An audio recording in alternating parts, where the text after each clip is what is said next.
ज्ञानु ज्ञानु जब पनि आउन हो ज्ञानु लभ म्यारेज हो लभ गरेर बिहे गर्नु भएको लभ म्यारेजै हो मेरो जसरी भए पनि आऊ म अब कहिले जिन्दगीमा मेरो सास हुइन्जेल म बाँचिन्जेल बिहे गर्नेवाला छुइनँ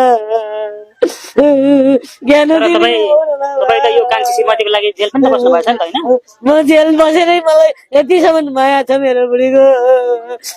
मैले केही गल्ती गरेँ होला बुढी